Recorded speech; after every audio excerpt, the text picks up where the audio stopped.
Yo, what's going on, guys? Sekapoko here, bringing you another Genshin Impact video. For this one, we're going to go over 1.2 and some of the things I hope they're going to add. Some of the things I know they're not going to add in 1.2, but I hope they'll consider adding for 1.3 for QoL features. We're going to be going over some of the things that they will be adding in the next few days as well, and give you some insights on what I hope they will add in the future to make the game more enjoyable for replayability and give people more awesome drops.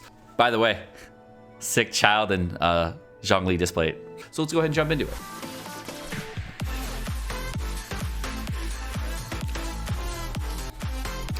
Okay, guys, so in the release of 1.1, there was a few QoL features that got added to the game, and of course, could have been done better. Some of the things, of course, are the character archive and the actual archive. If you go to the actual archive, one of the things I find to be most useless in the actual archive is actually the weapon part. If you go to the weapon part, you actually cannot actually see what the weapons do. You can actually just see what they are, but you can't see anything about what they do, and you cannot preview other weapons. The only thing that's really nice about the new archive system that they have added, of course, is the character archive that is actually very helpful for characters that you don't have. Don't tell anybody I don't have Kachin. But it's nice to be able to see the talents, the levels of the talents at low levels, etc. But one of the things I think can be improved here, of course, is actually seeing where the talents would go at every level, so you can actually project what you would want to do with the characters and what kind of levels you want to focus on, etc. This would help out many players who are either playing the game right now for those characters or people who are looking to see if they would like to summon for those characters. So in 1.2, one of the things I know that is way too late to add, of course,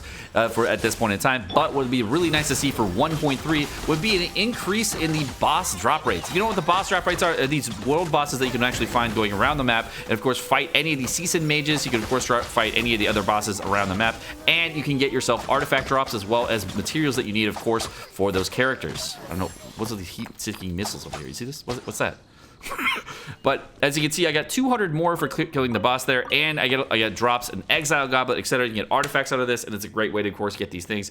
But the rewards actually feel kind of stagnant and actually don't scale with world level. You barely get any experience out of killing these things, and of course you only get about 17 XP, and farming them every single day can get kind of taxing mentally because there's so few rewards and you have to do it so often to even see any type of result. So one of the things I think can be improved in 1.3 has these kinds of things improve with world level, so you get more experience, more Mora, as well as more artifact drops that you can get just from these random world bosses that you can go around the map, so that people can feel like there is some replayability of the game. Now, with new areas being added in 1.2, where we can see the new Dragonspine area, etc., a lot of people are very, very curious of what's going to be happening in Dragonspine.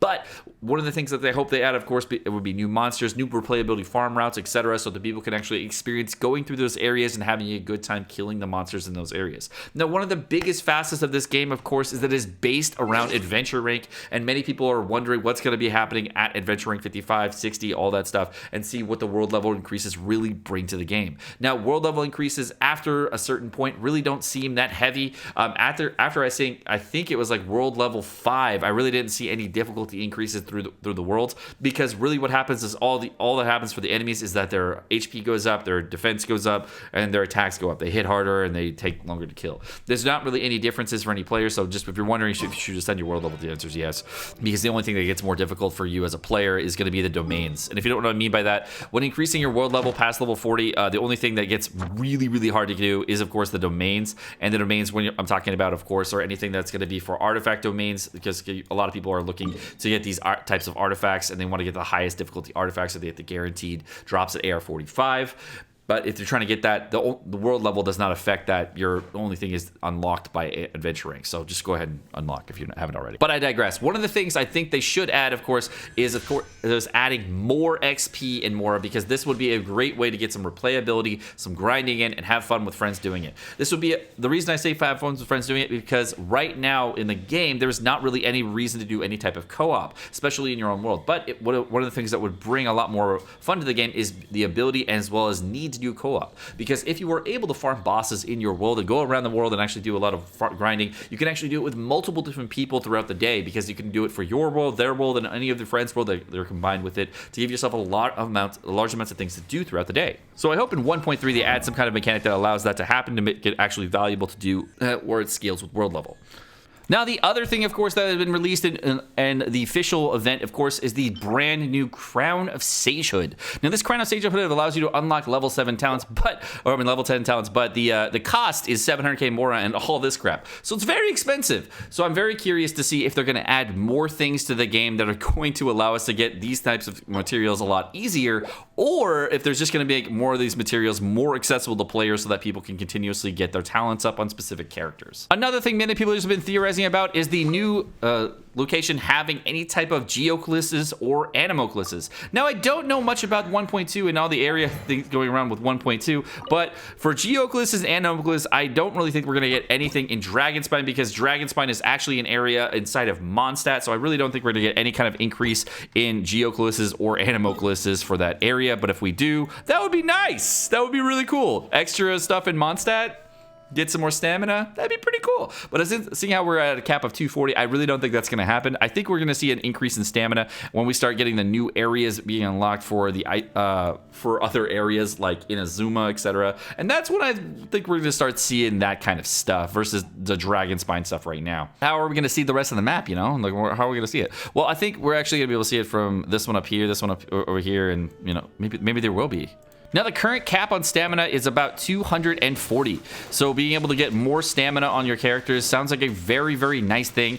But one of the things I thought was really interesting is, since we have a cap of 240 stamina, the characters that actually are the most valuable right now are characters that have normal attack dealers, etc., because those characters don't have a large amount of stamina cost. One of the characters that, of course, has the highest stamina cost in the game, of course, is going to be Keqing, because she thrives very heavily on her charge attacks. So having new characters that are available that are going to have stamina as a part of their kit would be a very nice thing to add to the game. I'm hoping they do add some kind of stamina-based sets so that people can get more physical damage as well as stats on that. The only thing we have right now is the Bloodstain set, which the 4-stat piece bonus is not the best, in my opinion, for a charged attack, and it does provide a very significant bonus, but requires you to get a kill first. And because you have to get a kill first, it's going to reduce the charge stamina cost to 0 for 10 seconds and increase the charge attack damage 50%, but I think this could have been done a little bit better, and I hope we get a rework to this set.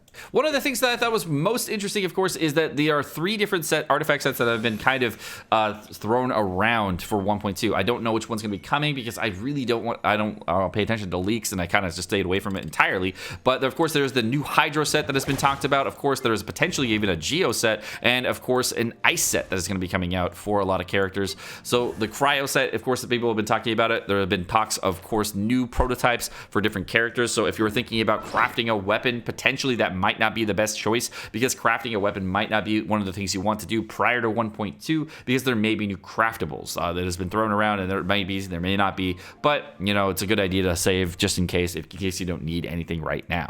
But the set I am most excited to try, of course, is for my child. I do want to build him out at some point soon, and I would like to build him, instead of with a retracing bowline set, which I do have a lot of pieces for, by the way, would be a great set like the water set, and I want to see if that set would be a better value add for child, or potentially be a really good add for Mona, depending on how I want to build the characters. And I can switch around different builds for different characters, because I have already these artifacts set pre-built out. So I'm hoping that the new sets that they're going to be bringing to the game with the new artifact sets are going to be very valuable for Hydro characters. For the Cryo characters, I wasn't really caring too much about Cryo characters getting increased for this time around. I actually was hoping that we could get something for my Chungyang, for the free-to-play account that I have, or my Kaya. That would be very, very fun to see. But I haven't seen anything on any kind of leaks or anything like that, so I'm hoping that those are very, very good sets.